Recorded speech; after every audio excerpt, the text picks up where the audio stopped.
Welcome, football fans, to Saturday Showdown, the ultimate touchdown for your college football fix. Each week, we'll dive into the hottest games, standout players, and pivotal moments that define the season. Whether you're a die-hard fan or just tuning in for the first time, we got all the stats, stories, and insights to keep you at the top of your game. So grab your favorite snack, get comfy. It's time to kick off another episode of Saturday Showdown. Good afternoon, college football fans. How you doing today? Sorry for the intro debacle there. I don't know what happened. No, neither of us do. My name is Brandon. I'm filling in for Caleb today, and I got Dylan along with me on that side of the screen. And we're gonna talk some college football today on this wonderful Tuesday. I guess mid morning now, something like that. Dylan, Mid-morning. Dylan, how you doing? Good. That's good. No, that's good to hear. Any excitement? Your Ohio State Buckeyes. How you feeling? Feeling pretty good. Yeah, that was an absolute domination. Yeah.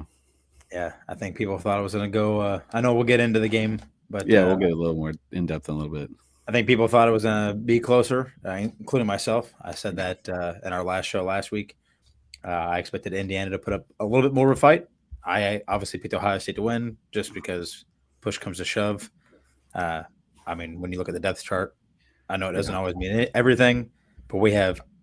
I feel comfortable saying we have like 10 times more talent than Indiana has, especially depth-wise. $multi-million in talent. So yeah. It's I said it last week. It's like it's like going to any big time school. Not saying Indiana's not big, but they haven't been the greatest at football for the last handful of years. And Ohio State's, it's like a Georgia, it's like an Alabama. When you have those big schools, you're going to get more players. There's going to be more depth. So, it was an absolute domination, 23-point butt smacking. But, I feel pretty good about the win. I'm really satisfied. So, yeah. Well, that's always a good thing. It's a good on a positive note for the Buckeyes that they needed that kind of a win. At least in my eyes, they need that kind of a win.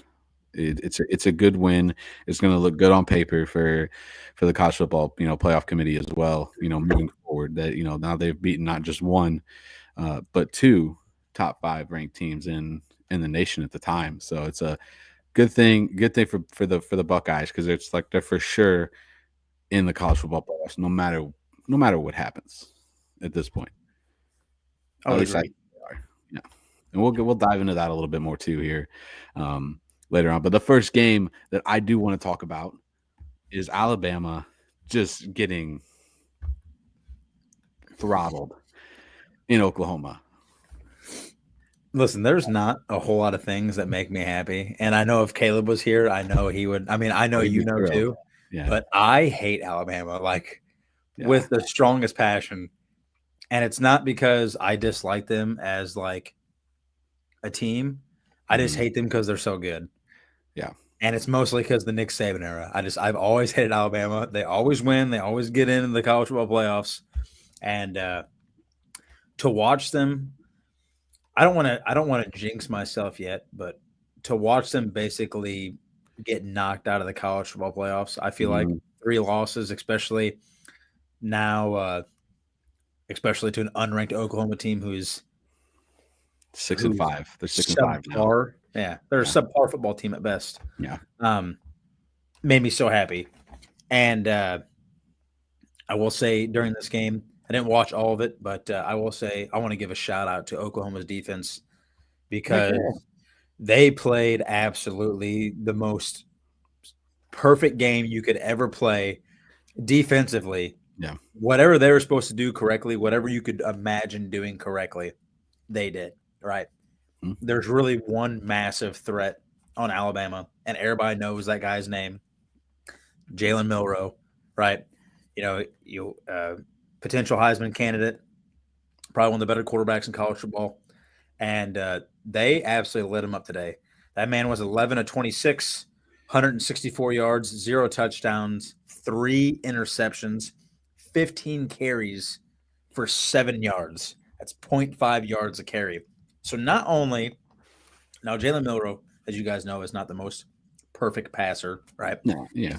He's more of the dual threat, and his legs are more of a threat than anything. But not only did they shut down his arm, they shut down his running ability.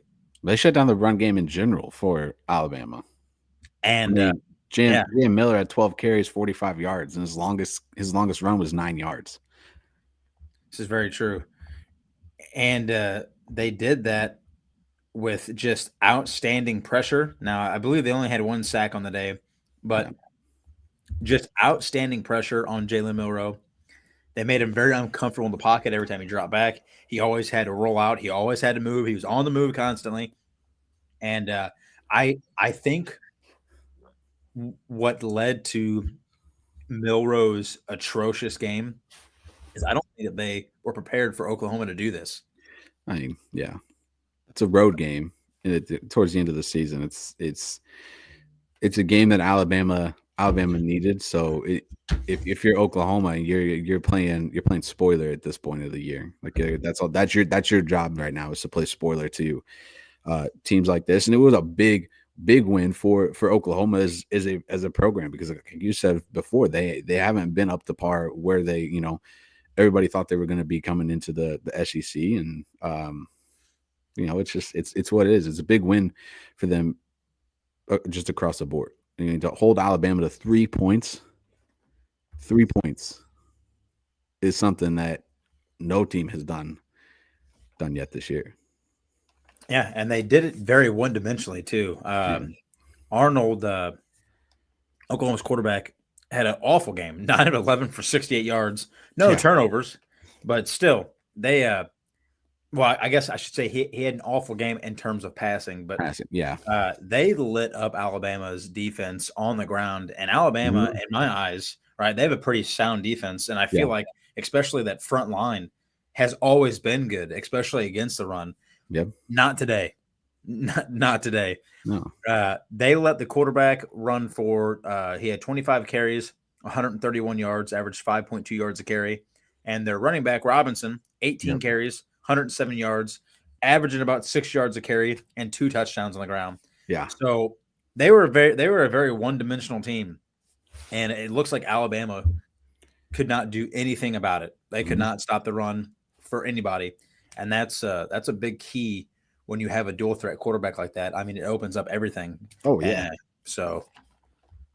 When you run for 257 yards on 50 carries between the quarterback and the top running back, and they had other guys in there that did decently well, like Gavin Sawchuk. I mean, two carries for 8 yards. And then Taylor Tatum too, 2 carries for 8 yards as well. You get those kind of guys that are going to produce for you. Yeah, you're going to win a good football game. You keep the ball in possession of your team. You win a time of possession across the board against a team like Alabama. You run the ball, which means the clock's going to run a lot as well. So it's a good thing that the way Oklahoma controlled the game showed what kind of team that they can be or could be if they decided to be that team. Yeah, and it was a very unusual Alabama team too. They only averaged 4 yards a play, which is unusual. They only had 13 first downs. They had 3 interceptions, and then on top of the 3 interceptions, they had 2 more turnovers as well. They went for it on 4th down twice, and they were 0 for 2. Yeah. And they punted 4 times. So basically they had 5 turnovers basically, right? They were 0 for 2 on 4th down, 3 interceptions, and they punted 4 times. Yeah. So overall it was an absolutely offensively and defensively, both sides of the ball, probably, I would say in my eyes, one of the most atrocious I'm going to go ahead and say it is the most atrocious game I've ever seen Alabama play in my lifetime that I've ever watched them play. And I can't remember where I found it, but I did see, I think it's the first time since 2010 that Oklahoma has not scored double digits in a football game. So Alabama, you mean? Yeah, did I say Oklahoma? Alabama. Yeah. Alabama. Okay. First, what? Yeah. They scored 24. First time since 2010 that Alabama has not scored double digits, and I think it was like 182 straight games or something like that. And it was the longest streak in like SEC history or college football history of scoring double digits basically for like 14 years straight. Yeah. Until today. And it was against a team that I didn't see really doing anything to Alabama, to be honest. No, I thought Alabama was going to come in here and lay it down on Oklahoma, especially with Oklahoma's inconsistencies in the passing game, massively, running the ball, and defensively. But this was a completely different Oklahoma team. They actually looked good. They looked really good. Yeah. So credit to them for shutting down one of the better teams in college football and hopefully knocking Alabama out of the college football playoffs. I don't know how you keep them in there, because everybody that the three teams that they've lost to, they're not good teams that they've lost to. They lost to Vanderbilt, they've lost to Oklahoma, and they lose to Tennessee, right? Yeah, Tennessee's ranked. Yeah. Tennessee's Vanderbilt's not bad. Vanderbilt's not. I mean, they're better than they normally are. Better than they normally are. Me and Keb have said it plenty of times. It seems like college football is very SEC friendly, and it seems like they cater to those guys a little more than anybody else, especially Alabama. And Georgia. It would not surprise me if Alabama would somehow sneak in. I don't think it's possible now, but I don't think so either. But it would not surprise me. It really wouldn't. No. Because I'm telling you, I think me and Keb said it a couple times. If there's going to be a first team to get in with 3 losses, it'll be Alabama. It'll Absolutely. Be Alabama. I promise you, it'll be Alabama. They're not going to let Texas A&M get in with 3 losses, unless they beat Texas. You never know. Well, unless they beat Texas, there's still a lot of college football left, but one regular season week left. It was a good game, and I'm happy that Oklahoma was able to do that to Alabama. It was actually nice to see Alabama lose. We'll keep it in the SEC here moving forward. As you saw a 4 overtime just thriller, kind of surprise too, as Auburn takes down Texas A&M 43-41. It was a decent game. I mean, it would have been one of those. It was a fun game to watch. Texas A&M is keeping their, I wouldn't say keeping their playoff hopes alive at this point. I don't know, even if they beat Texas, you lose to a 5-6 Auburn team. Is it something that, like, can you keep Texas A&M in the playoffs with a loss like this? I don't know. That's a pretty tough loss, because me and Caleb, I'm pretty sure we both picked Texas A&M to win. I mean, you should, as everybody should have. And I remember saying that. I think me and Caleb both agreed that Auburn is just an atrocious team. They're absolutely terrible. Yeah, they're not great, but they're not awful. And they'll beat you if they need to, and they did. That's what happened to Texas A&M. Yeah, they played really well against Texas A&M, which I was actually surprised by. I was actually listening to that game on my way to work. Yeah, and I couldn't believe what I was hearing, because this was like a whole different Auburn team. I mean, they took it to Texas A&M. I mean, they really took it to them. I mean, Thorne had 301 yards in the air, 2 touchdowns. He had the turnover, obviously, but their run game was amazing. Hunter, 28 carries, 130 yards, 4.6 yards average, and 3 touchdowns. And then they had 2 wide receivers over 100 yards. Coleman had 128. Lambert Smith had 104. Lambert Smith with 2 catches for 104 yards, averaging 52 yards a catch. Yeah, that's nuts. Texas, but Texas A&M did not play a bad game either. I mean, no, they didn't. Reed was 22 of 35 for 297, 3 touchdowns. He had the turnover. They had 2 running backs, or not 2 running backs. They had 2 guys, Reed and Daniels, both over 20 carries. Daniels, a running back, had 90 yards. Reed had 66. They both averaged over 3 yards a carry. So I mean, it wasn't like Texas A&M played a terrible game, but this one definitely hurt. Yeah, I'm trying to see see if there was any kind of, like, what in here would have changed the game. And it's crazy because they had less penalties, right? They had the interception. They had the turnover on 4th down. They were 1 or 2 on 4th down. So they turned it over once on 4th down. They had the interception. They ran 87 total plays, punted the ball 4 times. And here's what blows my mind every time. They had over 36 minutes of total time of possession, right? And they were 10 of 19 on 3rd down. Auburn, on the other hand, had less first downs than 22. On 3rd down, they were 5 of 14.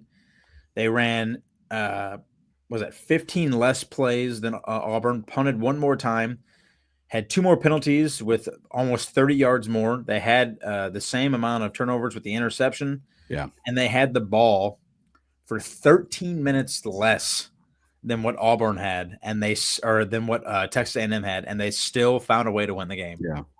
Let's say I was just kind of rolling through like the third quarter is the one, or the end. I guess it's third quarter. Yeah, third quarter is the one that catches my attention, at least, like looking at some of the stats here. So you get an Auburn touchdown, which makes it 28-21 Auburn, right? So then you get Texas A&M to punt the ball again, and then Auburn throws a pick. I mean, they throw an interception. They get the ball at the 15 of Auburn, and only can manage a field goal out of it. That right there, I mean, you're going to keep yourself in a game. But then again, then as soon as they get that field goal, they get Auburn to punt the ball, and then they turn the ball over on downs. Texas A&M does, and then they get the ball back, which is crazy because then they get another Auburn punt, and then Texas A&M scores. I mean, it's just I don't know what part of the game there just made Texas A&M go, hey, like this is like dang. What really got me was in that fourth overtime. Yeah. Texas A&M had the chance to go first, and they deferred it to Auburn. Yeah. And Auburn scored, obviously. And then Texas A&M could not. And I was just surprised that Texas A&M deferred and let Auburn. I mean, I understand the reasoning behind it, but I feel like you would want to set the tone, right, and score first, and then let your defense try to handle it up front. But yeah, that was not the case. I thought that was a mistake on my part. I don't think I would have did that, but it was definitely one of the best games I think of the year. Just because it was so unexpected, and obviously it's a huge upset, to be honest, because Auburn is not a very good football team. No. But they played really well, and I can't believe that they stuck with Texas A&M because I think I thought it was going to be an absolute blowout, and it just was not. It was, it's almost like the Oklahoma game. It was just complete opposite. Auburn was able to keep up in every aspect of football with Texas A&M, defensively, offensively, special teams, everything. They were able to keep up. Step for step, and never really fell behind Texas A&M. Yeah. So yeah, it was just it was a week of upsets in the SEC too, because then you have Florida. So we'll move on to the Florida Ole Miss game. So you got number 9 Ole Miss, going into Gainesville and getting their third loss of the season as well, with a 24-17 loss to the Florida Gators. I mean, it was a 0-0 game after the first quarter, and then 14-14. 3-3 after the third quarter, and then Florida is able to get a touchdown in the fourth quarter to get the win. So what's your thoughts on the way this one went? I mean, it's just another team that needed a win against a team that they should have beat, and they just couldn't get it done. Yeah, Ole Miss played well. Jackson Dart had a rough fourth quarter, and I don't know if you watched the game, but I caught the very end of it, and honestly, they put themselves in a position to lose all game long, right? But they had a chance, right? They had a chance. Florida went up and scored, and then Ole Miss could not move the ball. They punted the ball away or turned it over on fourth down. It was one of those, and but the defense came up big and was able to stop Florida with like a minute, like a little over a minute left, I believe. Yeah. And they drove up Ole Miss started driving up the field. Jackson Dart throws I remember interception. Yeah. And it got overturned. So he caught a break. He threw an interception. It got overturned. The guy who intercepted it dropped the ball on his way down. He lost control of it whenever he hit the ground. They called it just an incomplete pass. He caught a massive break. Yeah. And the very next play, what does he do? Those interception. And on both ththose plays, it was miscommunications with his receivers, and it was just an atrocious throw by Jackson Dart. Yeah. So he threw two interceptions back to back. One of them got taken away, and then the very next throw, another interception to end the game. Yeah. Yeah. I mean, Jackson Dart, 323 in the air, 2 touchdowns, 2 interceptions. He also had 14 carries for 71 yards. So, I mean, he was trying to do it all, but when it came to push come to shove in that fourth quarter, he made a couple of mistakes, and they just could not move the ball. Florida played really well. DJ Lagway, 10 of 17, 180 yards, 2 touchdowns. He had the 1 interception. But on the ground, Johnson Jr., 18 carries, 107 yards with the touchdown. Also, Florida played really well, I thought. They were 7 of 15 on third down, didn't have to go for it on fourth down at all. Mhm. They punted the ball 7 times. Obviously, that's not what you want, but they only had 1 turnover. Here's me and Caleb say it all the time. Here's what got Ole Miss in trouble right here, right? They were 3 of 14 on third down efficiency. Not good. They were 2 of 4 on fourth down. So there's 2 turnovers right there automatically. You did not convert on fourth down. Yeah. They had 4 punts, 1 fumble, and 2 interceptions. So basically, they also had 5 turnovers total, and that is going to lose you a game, with the fumble, 2 interceptions, Oh, yeah. and then not turn the ball over twice when you don't convert on fourth down. Mhm. You do that against any team, you're probably going to lose. And Florida, they're not bad. No, Florida, they're not. They're not great, but they're not a team to underestimate, I feel like. Yeah, no, that's you lose a turnover battle 75% of the time, 80% of the time, you're gonna lose that football game. Majority of the time. I don't know if it's a good thing for Ole Miss to lose to Florida, or if it's a bad thing, because that brings them down to 3 losses, Mhm. right? Well, so another SEC team is going to have to get in. Obviously, I mean, there's 12 spots. I mean, someone's going to have to get in, right? It's not just going to be Texas, right? It's probably not just going to be the winner of the Texas Georgia game, right? As long as Texas doesn't lose to Texas A&M, they're going to be in the SEC championship game. Georgia's already got their spot in it. But you're looking at if Georgia loses, Georgia would now have 3 losses. Yeah. Alabama would now have 3 losses. Ole Miss would have 3 losses. Yeah. Texas A&M is going to have 4 though, so that would put them on the outside looking in. I think that would put them on the outside looking in if they expect. Yeah. So, in my eyes, even though they don't have 3 losses, I feel like they're in a better spot to get in if there's a spot for them to get in. Ole Miss. Yeah. Yeah. Because when you look at, if I'm looking at them in Alabama, Alabama's not getting in. I would rather a team lose to Florida than a team lose to Oklahoma. No offense. I just think it's not even that. You lose to Vanderbilt also. So, obviously Georgia, I think Georgia gets in anyways, even if they do lose to Texas, just because they're in the SEC championship game. Yeah. But if someone else has to get in, I think Ole Miss would have a better shot than Alabama, to be honest. Yeah.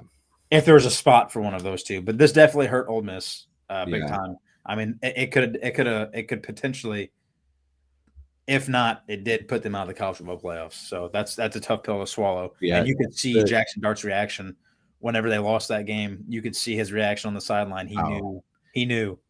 Yeah, yeah. I mean, if you look at the 3 losses for Ole Miss, you got Kentucky, Georgia, and where's the other one that I just saw? LSU. And the LSU was an overtime game as well. So both LSU and Georgia are still ranked. We got Kentucky, who they're not bad, but they're not good, but they're not great. They're a Florida Oklahoma style team too. They're gonna give you a punch when you need to, but they're not gonna. Other than that, that's about it. So I don't know. I think if I'm on the college football playoff committee, I'm looking at the 2 losses that Ole Miss have versus the 2 losses that Alabama has. Oh yeah, they both lost to they beat Alabama, beat Georgia, right? Yes, I remember right. You look at the 2 losses, so you have Kentucky. That's going to be more comparable to the, I guess, Oklahoma loss more than anything. But your other 2 losses are against ranked teams in Georgia and LSU, so those are going to outweigh. For me, they're going to outweigh what the 2 losses that Alabama have. Yeah, if there's a spot for a third team to get in right now, I would pick Ole Miss. I just don't know if a 3-loss team is going to have the opportunity to get in besides possibly Georgia if they lose that game. Yeah. So, we kind of already talked about the Ohio State Indiana game, so I don't know how much more detail you want to get in that. But the other one I want to talk about, at least it has a playoff implication too, because they could still get in if they win their conference, and that's Colorado and Kansas. the Colorado and Kansas game got a little spicy at the end of the game. Kansas just looked like, I mean, they just dominated that game from almost the start. They came out really fast as well, like, in that one, and ended up winning, by 16 points over a Colorado team that's caught some momentum at the end of the season. I don't know necessarily if this loss for Colorado is as bad as the Alabama loss to Oklahoma, or the Texas A&M loss to Auburn. If you look at it, because they could still win their conference. Who's that? Colorado. Yeah, they have to have some things go right, though. They do. It's not the most unrealistic things, but they do have to have some things go right to be able to get into that Big 12 championship game. I don't know if it's going to happen, but them losing to Kansas is not a worse loss than what people think. We talked about it. Kansas is a good team. Mm-hmm. They've just knocked off 3 straight ranked teams. BYU the week before. Iowa State, BYU, and now Colorado. Yeah. So Kansas is obviously on fire. But again, me and Caleb have said it a million times talking about Colorado. It is a pattern, right? Mm-hmm. Shedeur Sanders plays great. In my eyes, I think he should be talked about the Heisman more. Obviously, with Ashton Genty up there and Travis Hunter, it's hard. But Shedeur Sanders he's literally doing it all. I mean, this man is 23 for 29, 266, 3 touchdowns, no turnovers. Right. He's an animal, and he's doing it on a team that has no run game. He was the leading rusher on the team with 4 carries for 26 yards. Their main running back, 2 carries, 11 yards. Right? They have no run game. They've had no run game all year. So it's hard whenever you're a one-dimensional team like that. But also Colorado's defense, who has been playing very, very well this year, did not play very well against Kansas. Yeah. They got lit up, and it wasn't the Daniels show, right? Even though he had a touchdown in the air, it was not the Daniels show. It was the D. Neal show. That guy came out and absolutely hammered Colorado from the first snap until the end of the game. Yeah. 37 carries, 207 yards, and 3 touchdowns on the ground. That was just on the ground. He also had 4 catches for 80 yards and a touchdown. Neal with a fire day for 4 tutties on the ground. Yeah, it's crazy. Yeah, he played phenomenal, and he was obviously the main reason why Kansas won this game. Colorado cannot stop the run. I mean, for anything. And Colorado's been a really solid defense, I thought, all year, and they really, really struggled. Yeah, this game against Kansas. Yeah, it just let's see again. It's another game that the team that needed the win didn't get a win. Is what it was. Is what it boils down to. Because Colorado needed that win more than Kansas needed the win. Oh, 100%. If Colorado wins this game, they're probably in the Big 12 championship game. I don't see them losing out. No, I don't see them losing the last game. Who do they have this week? They have Oklahoma State, who everybody thought at the beginning of the season they were going to be really good. And they played really good against Arkansas at the beginning of the year, and have just fallen off. They're now 3-8. So long as they can get a win at home against Oklahoma State, there's no reason why I wouldn't say there's no reason, but the chances of them getting into the Big 12 championship game definitely fell off a little bit with that loss to Kansas. Yeah, and I want people to realize how much of a domination this was. Kansas had 520 total yards to Colorado's 308. Kansas had 29 first downs to Colorado's 15. They were 9 of 14 on third down to Colorado's 3 of 7. Kansas was also 2 of 2 on fourth down. Colorado went 0 for 2, so they turned the ball over twice. They did not convert on fourth down twice. Kansas ran 78 total plays. Colorado ran 42. Kansas did not punt at all. Colorado punted twice. Colorado had 8 penalties to Kansas's 5. Colorado had the ball for under 20 minutes. Yeah. Kansas had the ball for over 40. So, it was just pure, and on every front, it was just pure domination. It really was. They really laid it down to Colorado. They were really consistent on the run. Colorado could not stop it. And that's what I like about teams like that is whenever they find a chink in the armor, a little weakness, they stick with it and they don't stray away. Some teams will try to make the pass game relevant, but Kansas noticed that from the get-go, Colorado could not stop the run, and they did not deter away from that. They stuck with the run all game long, and they basically said, if you guys want to win this game, you're going to stop us on the ground. Mm-hmm. And Colorado absolutely could not do that. Yeah. Is there any other games that you want to talk about before we move on to this week's week 14, last week regular season? Yeah, I know we talked about it just a little bit, but I just want to talk about it. I just want to talk about it just a little bit more. The Ohio State Indiana game. Yeah. I think everybody thought this, like I said earlier, people thought it was going to be a close game, including myself. I think Caleb thought it was going to be a close game. I think we all thought it was going to be a close game, considering Indiana was 10-0 coming in this game. Yeah. But I did say, not to take credit away from Indiana, but they did not play a single person worth playing all year long. They didn't play anybody, right? Yeah. This was their first big game against somebody, and it was going to be really interesting to see how they compared. Well, they were atrocious. Yeah. Rourke, 8 of 18 for 68 yards. We literally shut down their pass game all game long. Lawton was the only one to do anything. 15 carries, 79 yards, 2 touchdowns. One of those touchdowns came at the end of the game when it didn't even matter anyways.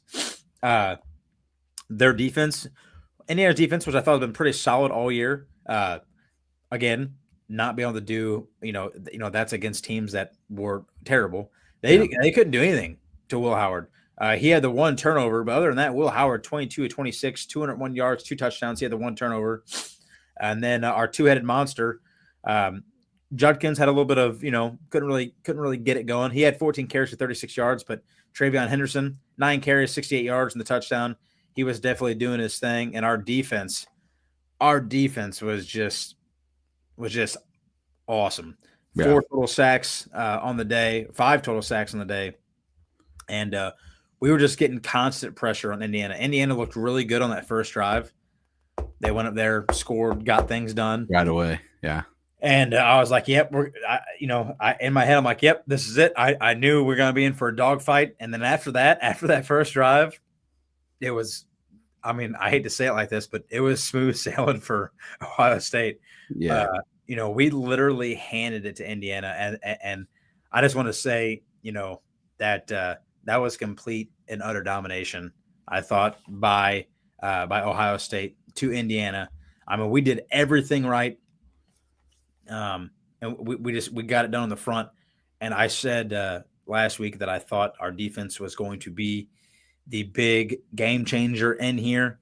And obviously we needed to get the run game going. The run game got going. Will Howard I thought he played phenomenal besides the one turnover, but our defense, praise the defense, because they pressured Rourke all game long. He had 68 passing yards. We were on him constantly, and we basically blitzed every down that Indiana had besides that first drive. We basically blitzed all game long. Yeah. So, I thought it was really good to see.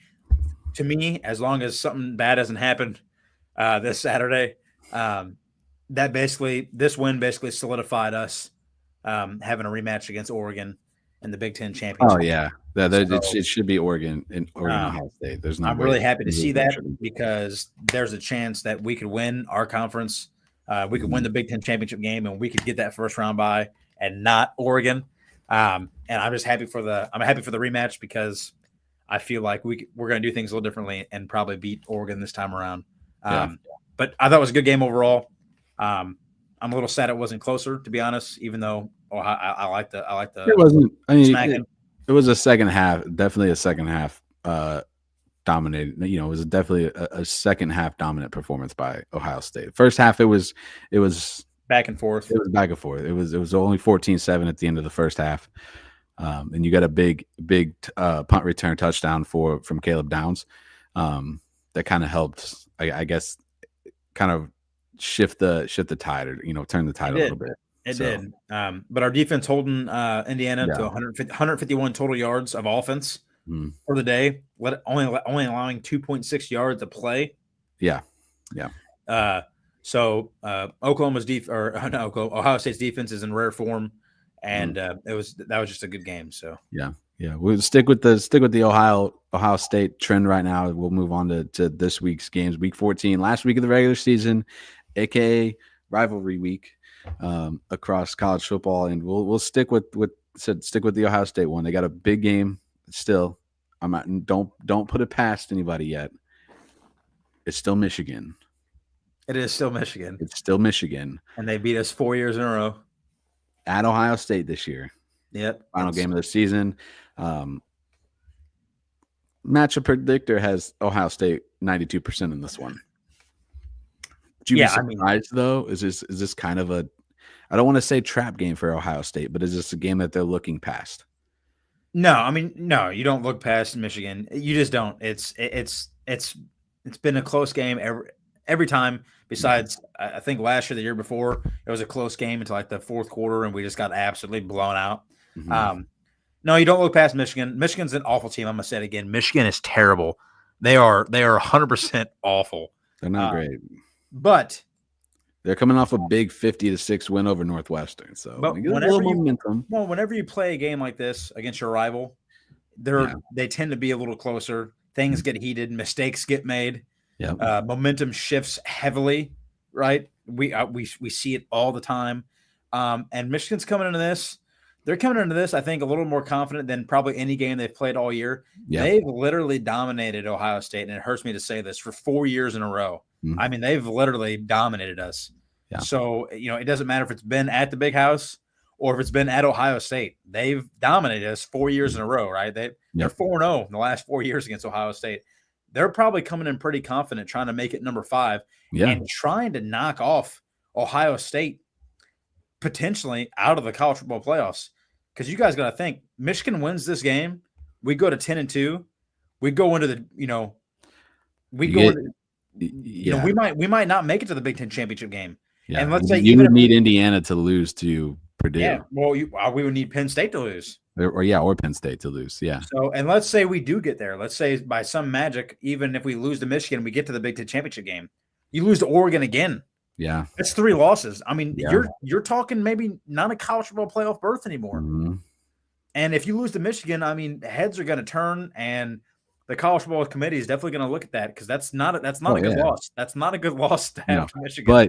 But if you look at that though, and you have two wins, against top 5 teams in the nation in Penn State and Indiana. Yes, I know they're still number 5 though. So that's in your favor if you're Ohio State, even though we know it was a 23-point win or whatever it was. It's still a ranked team. It's still a top 5 team in the nation at the time. So you do happen to lose to Michigan this week, and then you go and lose to Oregon again. You're losing to Oregon twice. You lost to, that's it. You lose to Oregon. You lose to Oregon twice. You lose to Michigan.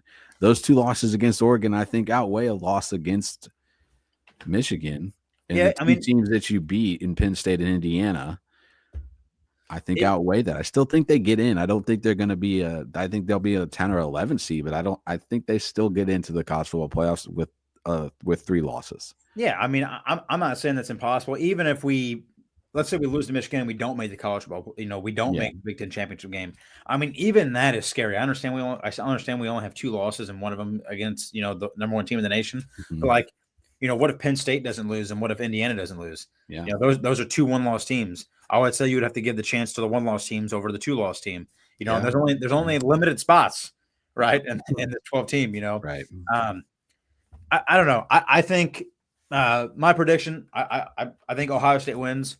Yeah, I'm pretty comfortable saying we're going to win by at least 10. I don't think it's going to be as close as it has been in the recent years. Yeah, it's they were last year. The spread's 21 point favorites in favor of Ohio State. I'm not comfortable saying 21. I'm not going to say 21 points. That's a big gap. In a rival game, I'm not going to say 21. I'm not, because things are going to happen. Crazy plays are going to happen. Big turnovers are going to happen. That momentum shifts. I'm not going to say 21 points. I'm comfortable saying double digits. I could say 10. Michigan's not the same team they've been the last 4 years. They're not. They're not even remotely close. They're still a team that can beat you, though.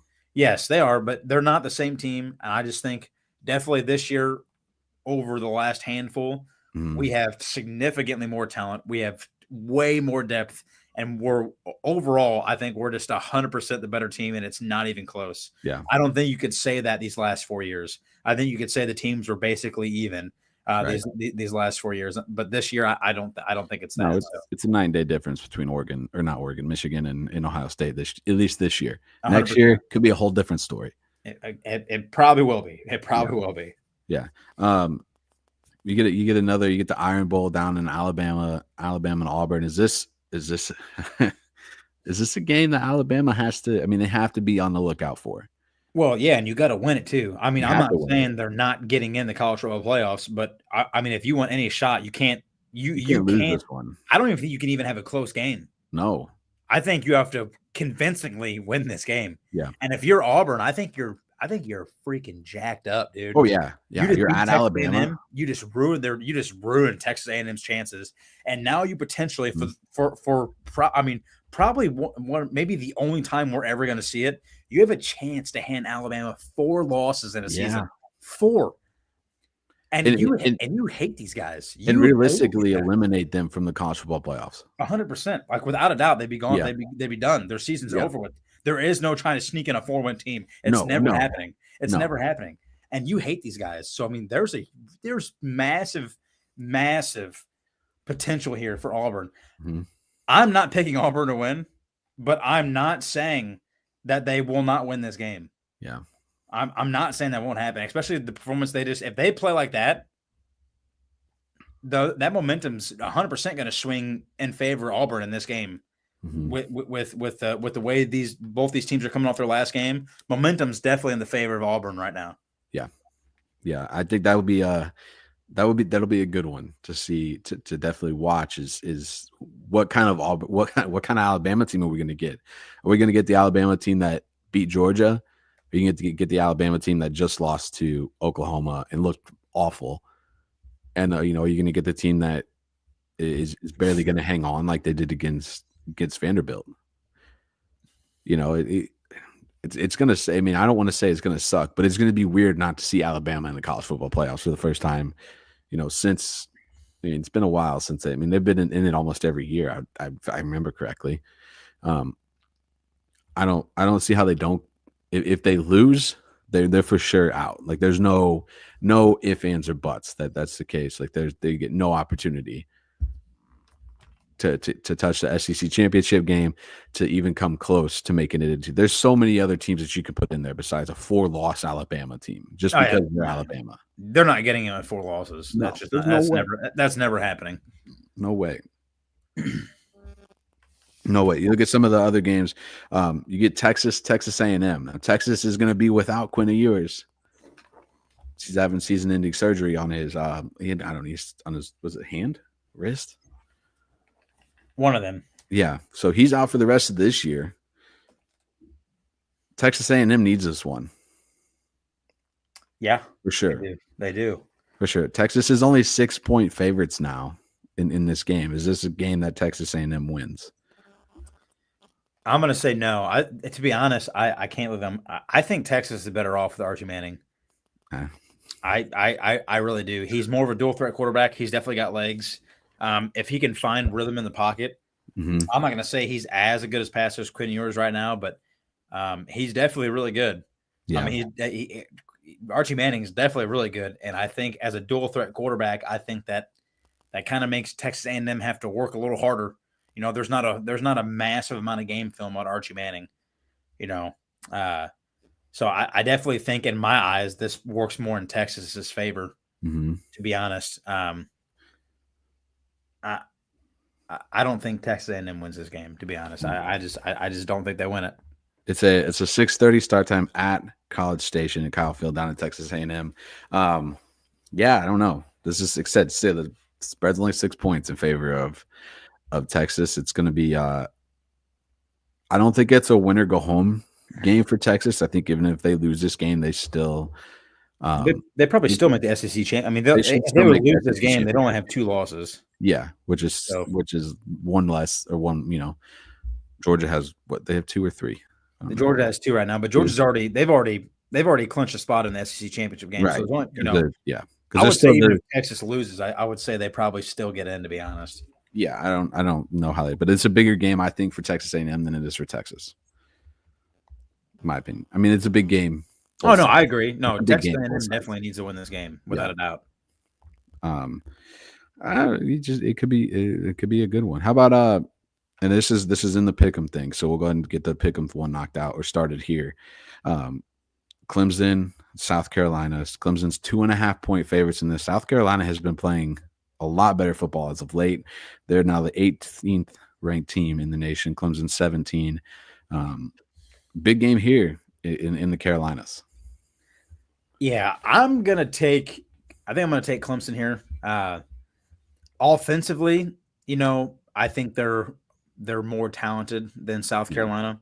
Defensively, I think they're better, but I think it's closer defensively. I think you could even make a case that South Carolina is better defensively. But Klubnik, over 2,700 yards in the season, 29 touchdowns, only 4 interceptions. He's taking really good care of the ball. And Maffa, 181 carries, over 1,000 yards, 8 touchdowns in the season. It seems like they're not just a one-dimensional team. They can run the ball on you, and they can throw it, obviously.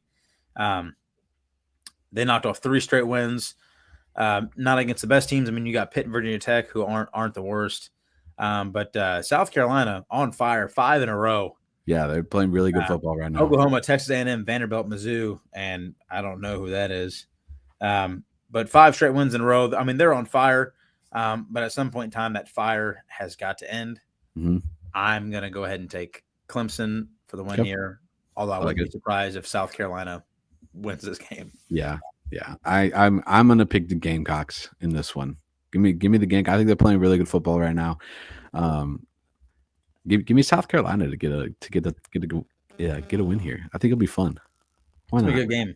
Be 9-3 on the season. They're gonna put themselves right there in the, you talk about putting Alabama in the college football playoffs with 3 losses.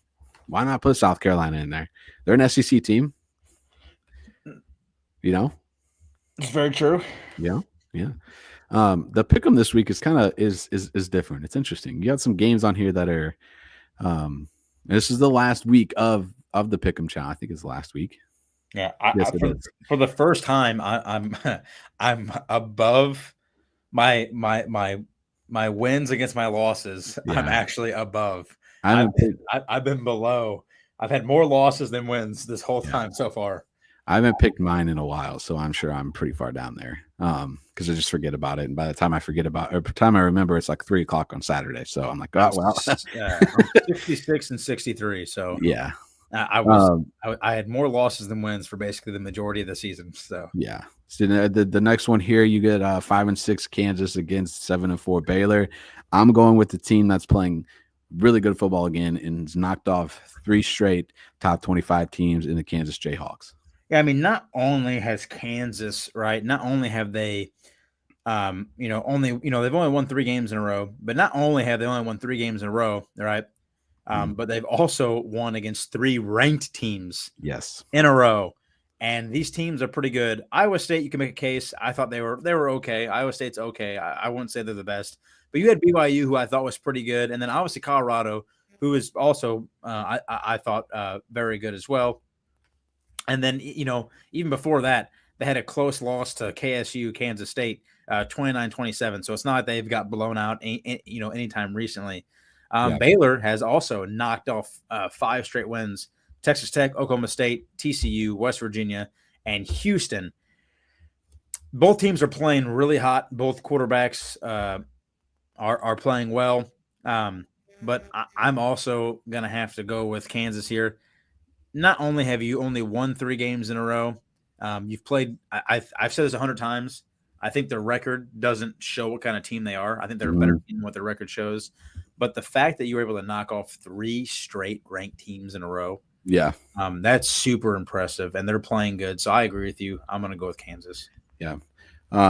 Texas Tech, West Virginia. It's a game at Texas Tech. West Virginia 6-5. Texas Tech is 7-4. Just because I think give me Texas Tech. I'll go Texas Tech. Why not? Yeah. Big 12 is not great this year, so give me the Texas Tech right. I'm also going to go Texas Tech. Every time I've picked West Virginia, literally every time I pick them, they've lost. Every time I pick them. And then I say that, and then I still pick them. So I'm going to also go with Texas Tech. Yeah. Next one, you got Louisville and Kentucky. It's a tough one. Louisville 7-4, Kentucky's 4-7 this season. 82% right now picked in favor of the Louisville Cardinals. Yeah, listen, I'm going to go with Louisville. Kentucky, although they are a decent team, they've definitely struggled against the good teams. I mean, they just got thumped by Texas. They lost to Tennessee, they lost to Auburn, and they lost to Florida, and none of those were really good losses. Louisville, they come off one of Pitt. They lost to Stanford, which is not good, but they beat Clemson. They beat Boston College, and they lost a close game to Miami. So I like, even though those losses are losses, I like the way they lost those games rather than how Kentucky lost theirs. So I'm going to go with Louisville. Okay. All right. Move on here. Who did I pick? Did I pick Louisville? I picked Louisville. That's right. I couldn't remember already. Short-term memory loss. Notre Dame, USC. I don't even think this game is close. Give me Notre Dame. I'm also going to go Notre Dame, but listen, do not put it past Notre Dame to lose a game like this. I wouldn't surprise me. Do not put it past them. This is a team that lost to NIU, right? Right. Everybody thought, including myself, I thought that Army was going to give them a little more fight, especially with that read option. They did not at all. No, Notre Dame, they must have studied a lot of tape because that read option was basically irrelevant in that whole game. Yeah, Army couldn't do anything. They tried to run the ball, couldn't move the Army ball. Or Navy? You're talking about Navy, Army. Right? It was Army. They played Army last week. Yep, and Army was ranked. They're a 16th.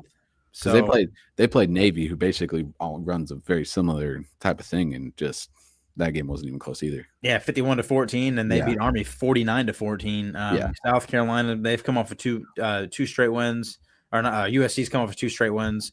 Yeah. But I don't think it's close, to be honest. I mean, I wouldn't be surprised if Notre Dame loses this game, but I agree. I'm taking Notre Dame. I don't think it's close. Yeah. Next one here, you got the Jacksonville State Gamecocks taking on the Western Kentucky Hilltoppers. Give me. I like Jacksonville State. Why not? Yeah, I mean, West Kentucky's come off of 2 straight losses, and Jackson State's knocked off about 5 straight. Yeah, give me Jacksonville State Gamecocks for the win. For the win, I like it. You got another interesting. I said the pick'em this week is weird. It's weird. You get the App State Mountaineers versus the Georgia Southern Eagles. Georgia Southern. I don't know why I wouldn't pick Georgia Southern to get a win at home. Yeah, I'm also gonna take Georgia Southern. I mean, I cannot pick Appalachian State. I can't do it. No. Give me the Georgia Southern Eagles. Yeah, we already talked about this one. Texas A&M.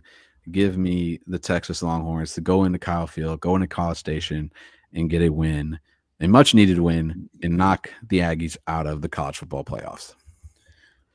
I also agree. Give me Texas to win, knock the Aggies out of the playoffs, and to solidify their spot against Georgia in the SEC championship game in their first year in the SEC. Yeah.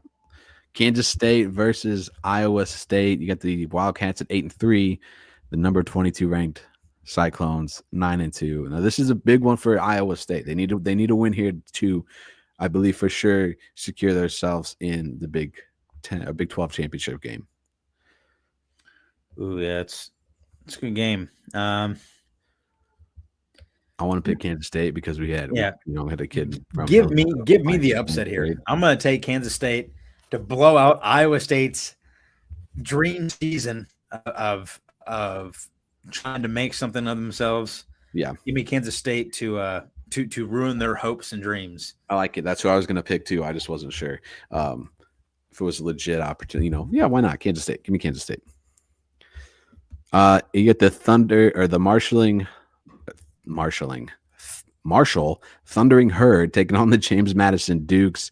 Both teams 8-3 in this one. Give me James Madison.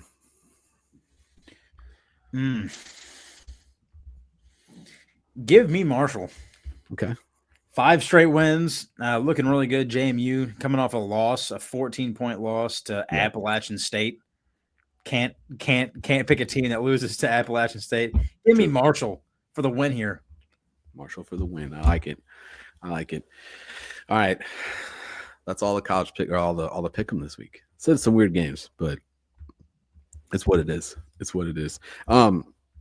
Before we go today, just want to run through this. We got about 10 minutes or so left, right? Give or take. Okay. Give or take. Projected 12-team bracket right now in the college football playoffs.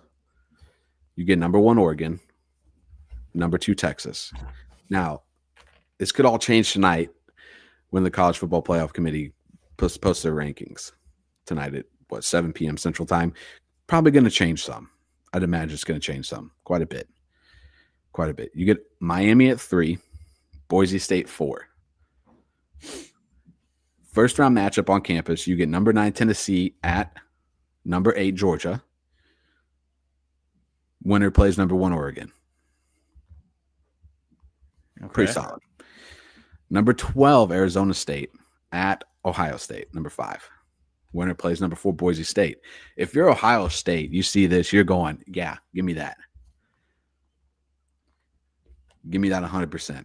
You're playing Arizona State, and then you're going to have to go play Boise State. Give me that. Yeah. I'll take it. This is a good one. The Big Ten matchup. Number 11 Indiana at number 6 Penn State. Winner plays number 3 Miami. I think either of those two teams beat Miami, to be honest. I think Penn State for sure beats Miami. Indiana's going to have a little bit tougher every time, but I think Penn State for sure beats Miami. I don't know. That's a close game, I think. I don't think Miami's as good as we all think they are. You talk about a team, you talk about teams that don't play a lot of people schedule-wise. Look at Miami. I think they're pretty. I think Miami's pretty decent. I don't know. I don't think they're as good as we think they are. I think Miami. I don't know. I think. And you get number 10 SMU, who still has an opportunity to get at least bump themselves up higher with a conference championship, at number 7 Notre Dame. Now, Notre Dame's not going to get into the top 4 because they're not in the conference. Which that needs to change. That should change. Yeah, I don't really care about your tradition. Yeah. And then they'll play at number 2 Texas. Which one of these matchups? I mean, that's pretty solid. Which one of these matchups do you think is going to be more fun, more interesting to watch? Arizona State's in at 12 after they win if they win the Big 12 Conference Championship. But that could be anybody still. That could be BYU. That could be Colorado. It could be Iowa State. It could be anybody.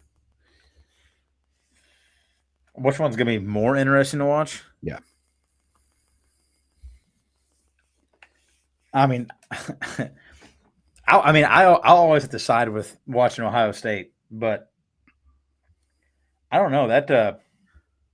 Who'd you say it was? Texas and who? Tennessee, number 9 Tennessee at number 8 Georgia. That's a heck of a game. Yeah, that's an interesting game considering I think Georgia won when they played against each other last time. 31-17. Yeah, I think that one's probably, if we're looking at like which one's gonna be like the best game, like just on paper. I'm not saying none of these games could be like tight. Yeah. Because they probably will. I mean, all these games are probably gonna be really good, but I would say probably Tennessee against Georgia, just because it was. I mean, at halftime before Georgia ran away with it. I mean, it was 17-17 at halftime when they last played. Yeah. And then Georgia obviously ran away with it. I think Tennessee gets another shot at it. I don't know if Georgia blows them out of the water for the second time. I think it's probably a really, really good game. I mean, you could probably still give me Georgia to win. If I'm a betting man, I got to bet my life on something. I'm probably going to bet on Georgia to win that game again. Yeah. But I don't think it's a 31-17 game or whatever it ended up being. Yeah, 31-17. It was 31-17 Georgia at Georgia. Yeah, I don't think it's I think it's a lot closer than that the second time around. I think that's probably the most exciting game that you named. If it does happen, I would say that that's a big game for a college football playoff. It is. That's a huge game. Yeah. I mean, two dominant SEC teams going at each other again for the second time. I mean, you really can't ask for anything more, to be honest. No, you can't. You can't. I mean, that'd be a heck of a game. I think the other one that catches my eye is the SMU Notre Dame game, just because I think SMU is a solid team. They're a good football team. I think SMU is better than Notre Dame. To be honest, I think they're. Well, I think that one catches my attention for that. Not for that reason, but I think that would be a heck of a game in the first round. I think they have more firepower. And then Ohio State, they would play Boise State. Is that what you said? Arizona State. Arizona State. That's an absolute. They're probably gonna play the winner of the Big 12. Whoever wins the Big 12 is who's going to be the 12th seed. Unless some funky things happen again, I don't see how Boise State falls out of the top 4. I don't see Miami falling out of the top 4 unless they lose, their next 2. No, that Georgia-Tennessee game, that's probably the most exciting one on paper. I'm not saying all the games will probably be really good. Yeah. But if we're just talking about matchup head to head, that's a pretty I mean, you can't be asking for anything more, to be honest. No. Two cutthroat teams going at each other, one and done, loser goes home. I mean, you really can't be asking for much more than that. Yeah. Yeah. I would agree. I think it'd be fun. That'd be a fun one to watch for sure. Is there anybody like my head? Is there anybody that's for sure in? Like, who do you think for sure? I mean, obviously Texas, Oklahoma, or Texas, Oregon. Those guys, those teams are in. Is there anybody that comes to your mind that's questionable getting in? I know we talked about it before, like top 4 wise. Out of the top 4, who has the least chance of being a top 4 team at the end of the week? So right now you have Texas, Oregon, Texas, Miami, and Boise State. Oregon, Texas, Miami, Boise State. Yeah. Which of those 4 do you think have the least opportunity to be a top 4 team at the come college football playoff time or the final rankings? I'm going to say it's between. You just give me one team. One team. One team. Yeah. I think Oregon gets the Big Ten. I think Oregon. I don't think they're top 4. I think they. I don't think when the final college football. If you're asking me if they're going to be a top 4 team after the college, after everything, the last ranking, I don't think Oregon's top 4 team. No, I think they're number 5. I think they probably lose to Ohio State in the Big Ten championship game, and that'll knock them out of the top 4 spot. Yeah, I don't think Oregon's there. I think Oregon and Ohio State probably switch spots, right? Right. Yeah, I would imagine so. But it's hard for me just to pick one because there's 2 other teams there. Because you said right now it's Oregon, Texas, Boise State, and Miami. Yeah. See, I think Miami's probably a sure. I don't think anyone's going to beat them in the ACC. I don't want to say never, but they're hard, man. They're hard to beat. I think if anybody can, it's SMU. Yeah. I think all of them are up for bid. I don't think there's a solidified spot. I know. That's what you makes gotta look at it.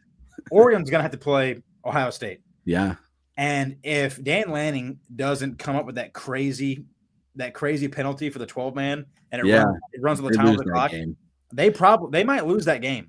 I think they do because they Ohio State either spikes the ball, calls timeout, something, they kick a field goal to win the game. So, and then you got Texas. I mean, they're going to have to play Georgia in the SEC championship game. They still got to play Texas A&M too. They've already lost to Georgia once. Yeah. And now they're going to be doing it with Archie Manning, not Quinn Ewers. Yeah. I think Archie Manning's probably a better fit, but still, Boise State's got to play. More than likely, it's going to be UNLV. Yeah. I believe. So, I mean, never put anything past those guys.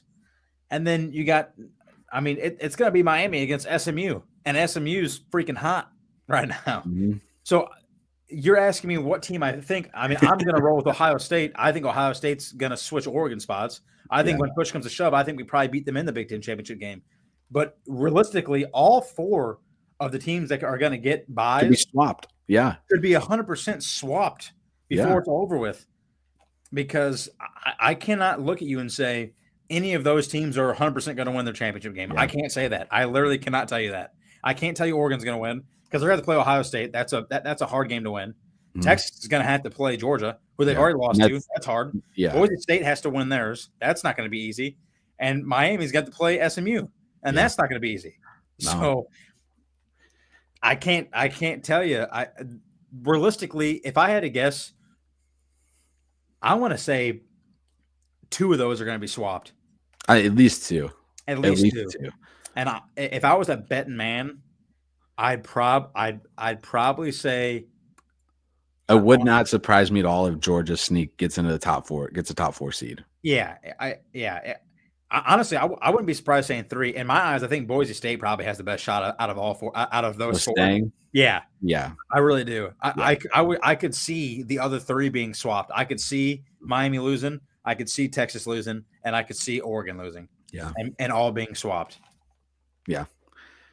I mean, I think Boise State has the best chance. I mean, think Boise State Georgia- has the best chance to say.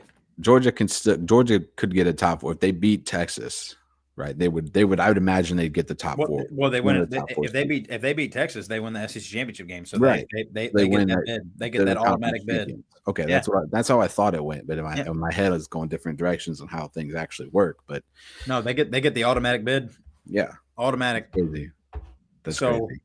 I think Boise State's probably got the best realistic chance out of those top 4 to stay a top 4 team. Yeah. I think the other 3, honestly, if someone could tell you right now, if someone's telling you that they know for a fact one of those other 3 teams is staying, they're lying. They're 100% lying to you. I actually, I hate. I mean, I want to somewhat agree that I think it could be Boise State that keeps himself in the top 4 and gets a first round bye. Yeah, the other 3 teams have a tough matchup ahead. Yeah, If they stay in the championship game, which I imagine Miami's not going to lose until they get there. I don't think Texas so. is probably not going to lose till they get there. Oregon's definitely not going to lose against Washington.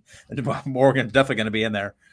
I would say those other 3 teams, I cannot say confidently that they will not lose the championship game and get knocked out of the automatic bid. Yeah. So to be honest, I mean, I don't want to throw this in there, but I think Georgia could lose to Georgia Tech still. I would also not be surprised if that happens. Georgia Tech is one of those sleeper teams that could really sneak up on you if you're not careful. And they already beat Miami. Carson Beck has not played the greatest all year long. He's played well these last 2 games, but he's not. In Miami plays the 8-3 Syracuse team at Syracuse. And I wouldn't be surprised if Miami, they're like a Penn State. They lose games they shouldn't lose. Yeah. So it would not surprise me if they walk into Syracuse thinking this is a gimme game, and Kyle McCord walks in there and throws 4 touchdowns and absolutely puts the hurt on Miami. So that would be craziness. A whole bunch of craziness could still happen. Yeah, there's a lot of craziness to happen, and I don't think anything is guaranteed yet. No, not at all. Not at all. Any final words before we head out? At least final words from you. I got none. Yeah. Okay. As you head into another crazy week of college football, you get a lot of opportunities for a lot of upsets again, just like we saw last week. It's rivalry week, technically, quote unquote rivalry week, across college football. You get a lot of really great games, which means you need a lot of really great gear. Also, in home field, proud sponsor of the Saturday Showdown and Variety Sports Network. Black Friday sale going on right now. You get 30% off the entire site with code BFCM24. 30% off everything there.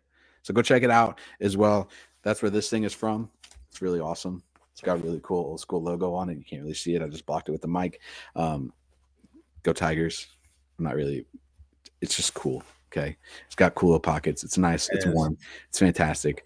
It's got a nice shine to it. So it makes you look good as you're walking down the street as well. So other than that, make sure you like, subscribe, do all the fun stuff here at Variety Sports Network. We definitely appreciate it. Thanks for tuning in to this episode of Saturday Showdown. And I guess this might be my only appearance as host. So but Caleb should be back next week as well. If not, it'll be me. Yeah, and we will. We'll catch you guys next Monday for another great episode of the Saturday Showdown. Yeah. See you then.